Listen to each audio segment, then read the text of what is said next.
Zu jeder Ansage gibt es eine Aufgabe. Welche Lösung, A, B oder C, passt am besten? Markieren Sie Ihre Lösungen für die Aufgaben 1 bis 4 auf dem Antwortbogen. Nummer 1.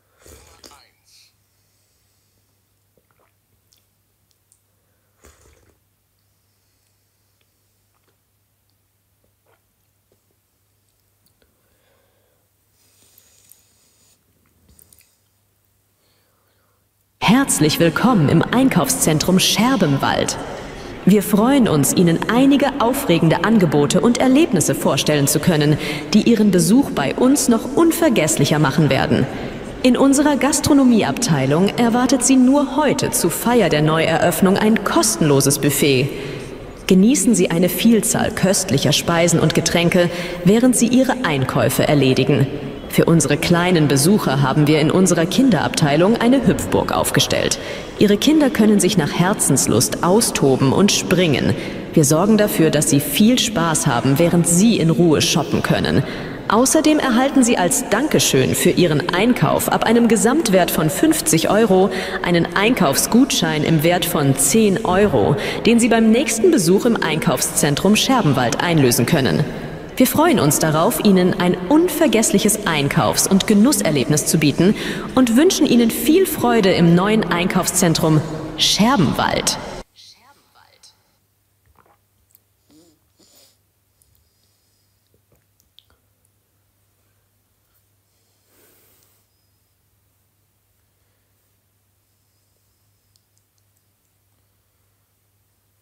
Nummer 2.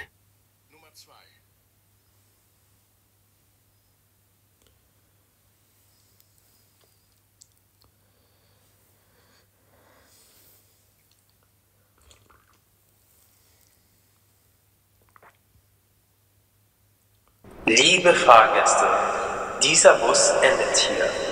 Aufgrund von Bauarbeiten in der Mozartstraße gibt es folgende Änderungen. Die Linie 3 fährt heute nicht bis zum Stadtpark. Fahrgäste, die in die Innenstadt, zum Hauptplatz oder zum Bahnhof möchten, Ersatzbusse in Richtung Bahnhof starten auf der gegenüberliegenden Straßenseite.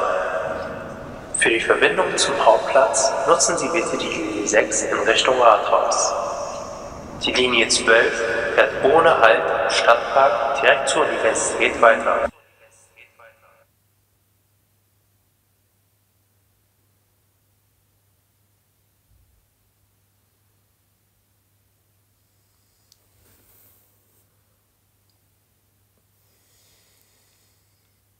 Nummer 3.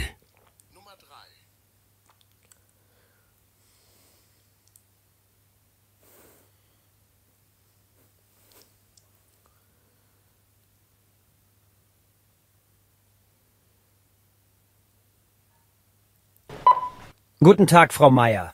Hier spricht Herr Müller vom Autohaus Top Drive. Wir haben noch Ihren Termin zur Probefahrt mit unserem neuen Modell. Ich wollte Sie daran erinnern, dass der Termin für kommenden Samstag um 15 Uhr geplant ist. Bitte kommen Sie zum Autohaus. Adresse Hauptstraße 123. Vergessen Sie nicht, Ihren Führerschein mitzubringen, damit wir die Probefahrt problemlos durchführen können. Wenn Sie noch Fragen haben oder den Termin ändern möchten, erreichen Sie mich unter der angegebenen Telefonnummer. Vielen Dank und bis Samstag.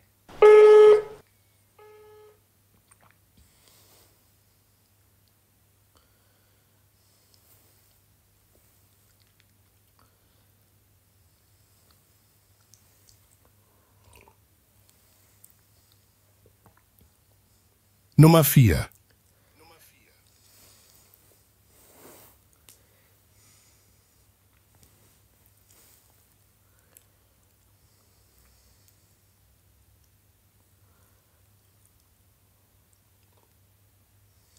Willkommen beim Tech Support. Wie können wir Ihnen weiterhelfen? Benötigen Sie Hilfe bei der Installation? Drücken Sie bitte die 1. Haben Sie Schwierigkeiten mit Ihrem Drucker? Drücken Sie bitte die 2. Gibt es ein Problem mit Ihrem E-Mail-Konto? Drücken Sie bitte die 3. Für alle anderen Anliegen bleiben Sie bitte in der Leitung.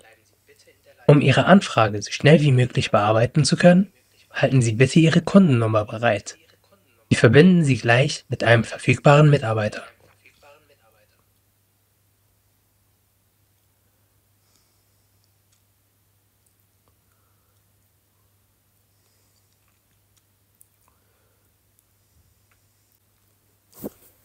Hören Teil 2. Sie hören 5 Ansagen aus dem Radio. Zu jeder Ansage gibt es eine Aufgabe. Welche Lösung A, B oder C passt am besten? Markieren Sie Ihre Lösungen für die Aufgaben 5 bis 9 auf dem Antwortbogen. Nummer 5.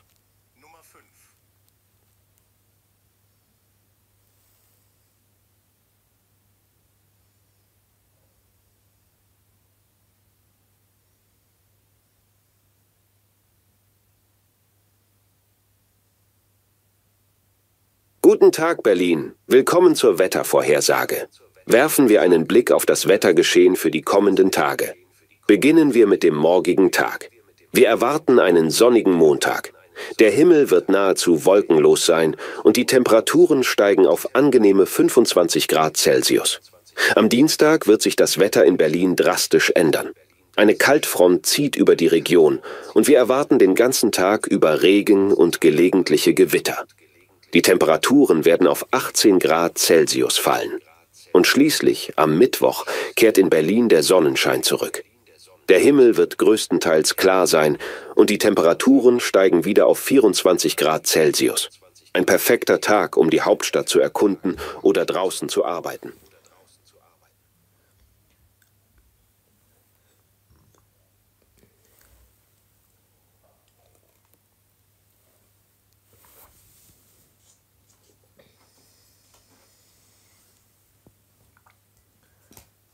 Nummer 6.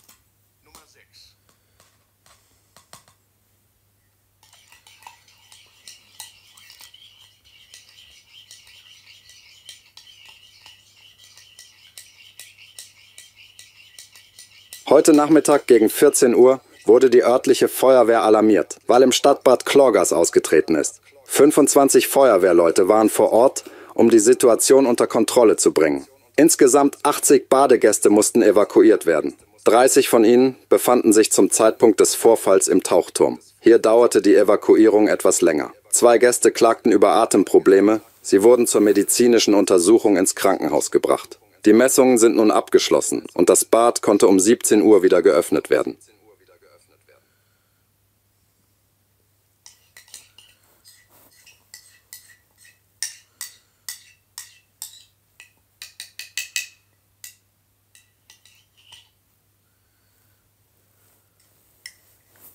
Nummer 7.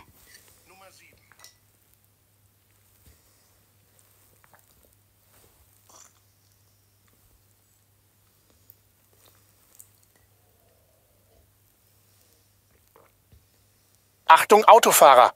Auf der A1 zwischen dem Kreuz Köln-Nord und dem Kreuz Leverkusen-West kommt es derzeit zu Verzögerungen aufgrund von Bauarbeiten. Es ist nur eine Fahrspur befahrbar. Bitte plant hier etwas mehr Zeit ein. Auf der A40 zwischen dem Autobahnkreuz Mörs und der Ausfahrt Duisburg-Homberg sind Fahrspuren aufgrund eines Unfalls gesperrt. Die Rettungskräfte sind vor Ort. Wir empfehlen die Umleitung über die A57 Richtung Köln.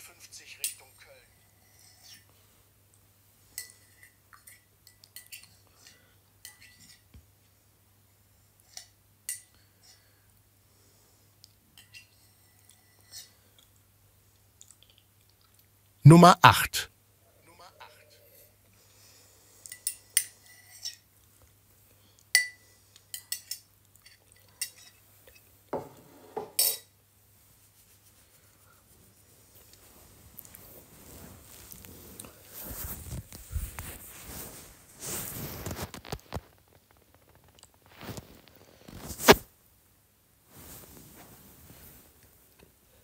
Kopfklar.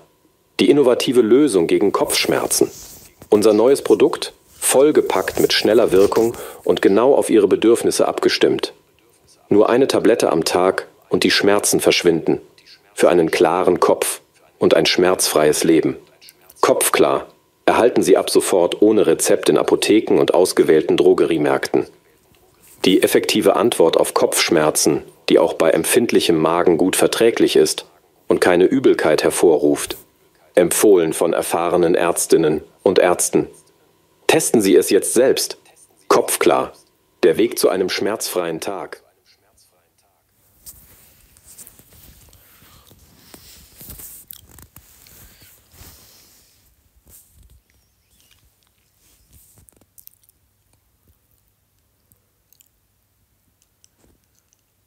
Nummer 9.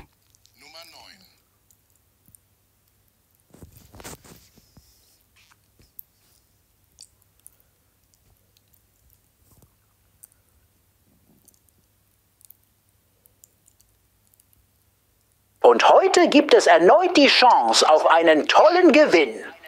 Unsere Reporterin Sonja Pelzer hat sich für uns nach Jordanien begeben. Aber wo befindet sie sich gerade genau? Das ist Ihre Aufgabe zu erraten. Sonja wird uns einige Hinweise geben. Wenn Sie den Ort richtig erkennen, rufen Sie uns an. Und Sie haben die Möglichkeit, einen Reisegutschein im Wert von 500 € zu gewinnen. Sonja hat bereits gewonnen, denn sie befindet sich gerade an einem faszinierenden Ort in Jordanien. Sonja, verraten Sie uns ein paar Tipps, wo Sie sich gerade aufhalten?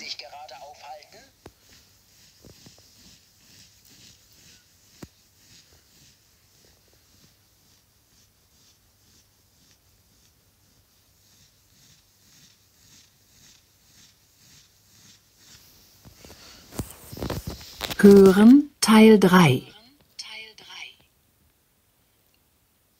Sie hören 4 Gespräche. Zu jedem Gespräch gibt es 2 Aufgaben. Entscheiden Sie bei jedem Gespräch, ob die Aussage dazu richtig oder falsch ist und welche Antwort A, B oder C am besten passt. Markieren Sie Ihre Lösungen für die Aufgaben 10 bis 17 auf dem Antwortbogen. Nummer 10 und 11.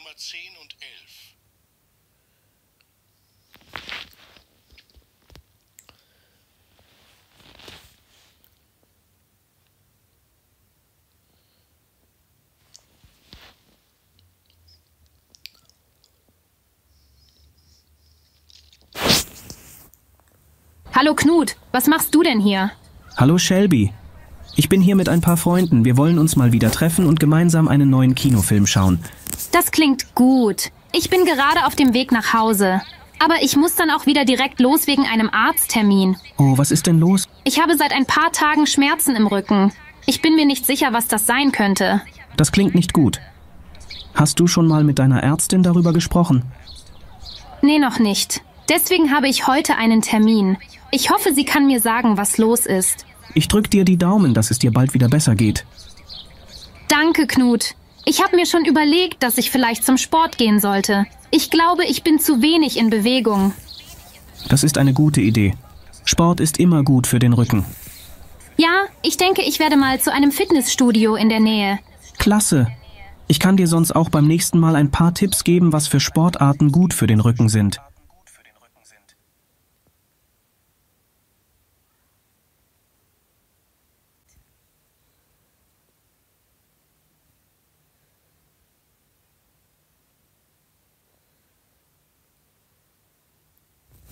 Nummer 12 und 13.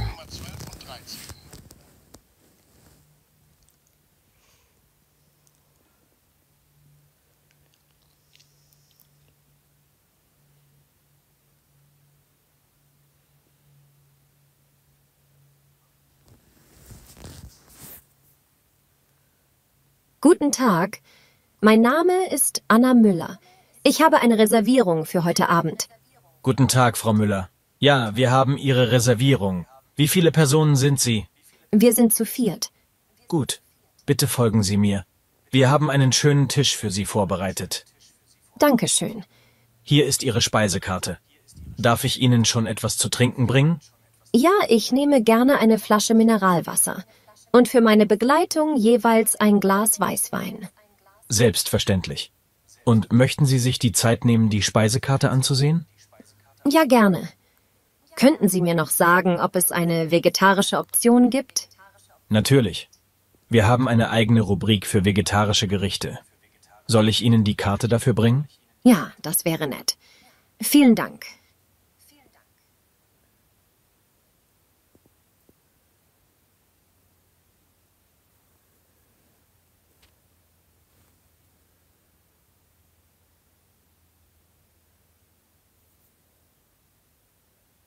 Nummer 14 und 15.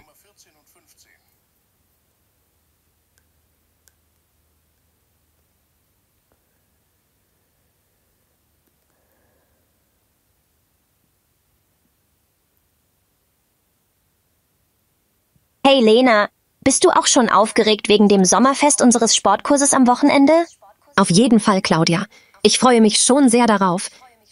Hast du dir schon überlegt, was wir zum Fest mitnehmen können? Ja, ich habe mir schon Gedanken gemacht. Wie wäre es mit einem Obstsalat? Das klingt super. Gesund und lecker. Welche Früchte sollen wir nehmen?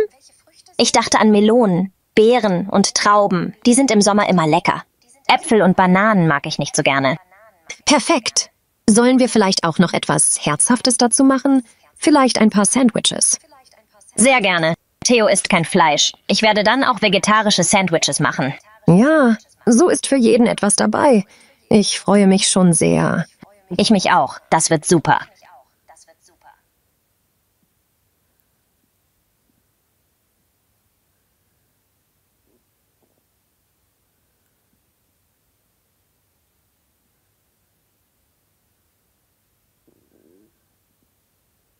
Nummer 16 und 17.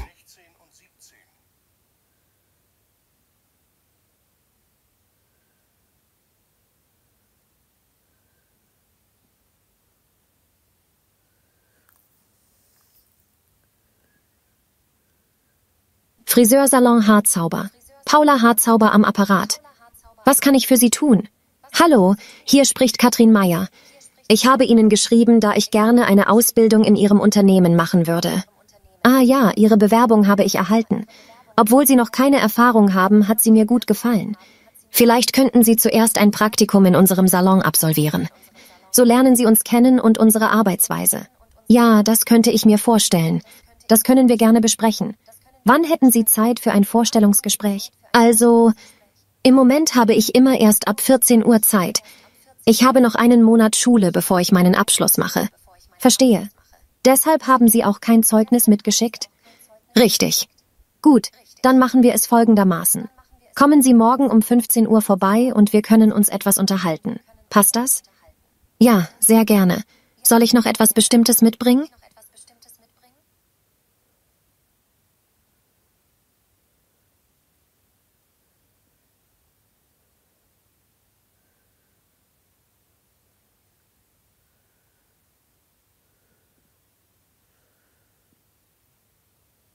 Hören Teil 4. Sie hören Aussagen zu einem Thema. Welcher der Sätze A bis F passt zu den Aussagen 18 bis 20? Markieren Sie Ihre Lösungen für die Aufgaben 18 bis 20 auf dem Antwortbogen. Lesen Sie jetzt die Sätze A bis F. Dazu haben Sie 1 Minute Zeit. Danach hören Sie die Aussagen.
Beispiel. Also, ich denke, Handys können für Kinder auch positive Aspekte haben. Sie ermöglichen eine bessere Kommunikation mit den Eltern und können in Notfällen hilfreich sein. Zudem bieten sie Zugang zu Bildungsmaterialien und Lern-Apps, die das Lernen unterstützen können. Natürlich sollte die Nutzungsdauer angemessen sein und es ist wichtig, dass Eltern die Inhalte kontrollieren. Aber grundsätzlich sehe ich Handys nicht als etwas Negatives für Kinder.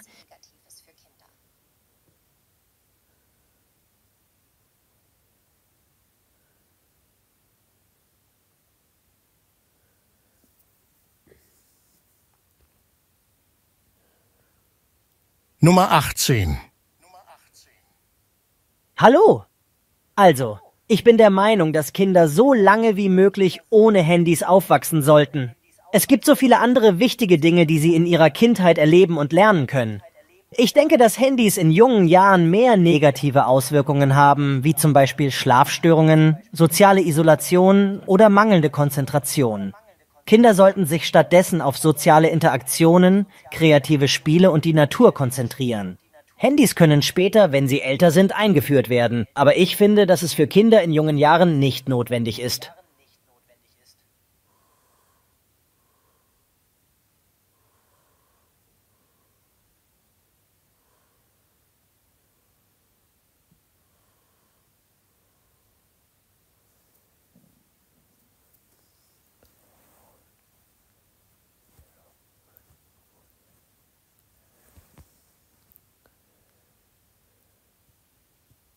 Nummer 19. Ich finde, dass Kinder heutzutage viel zu früh Handys benutzen. Es nimmt ihnen die Möglichkeit, draußen zu spielen und sich mit anderen Kindern zu beschäftigen. Außerdem machen sie sich abhängig von den Bildschirmen und vernachlässigen dadurch oft andere wichtige Aktivitäten wie Hausaufgaben oder Lesen. Ich denke, es wäre besser, wenn Kinder erst in einem gewissen Alter Zugang zu Handys bekommen.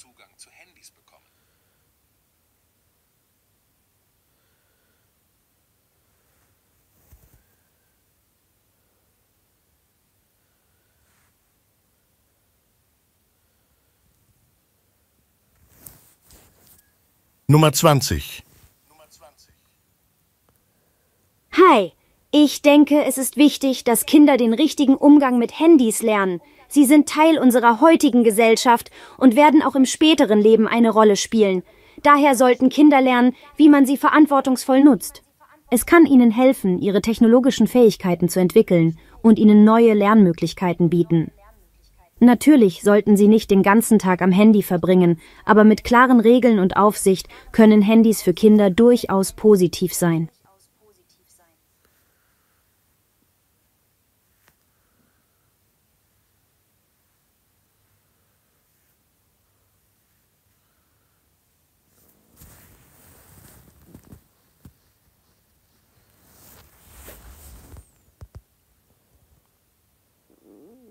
Viel Erfolg!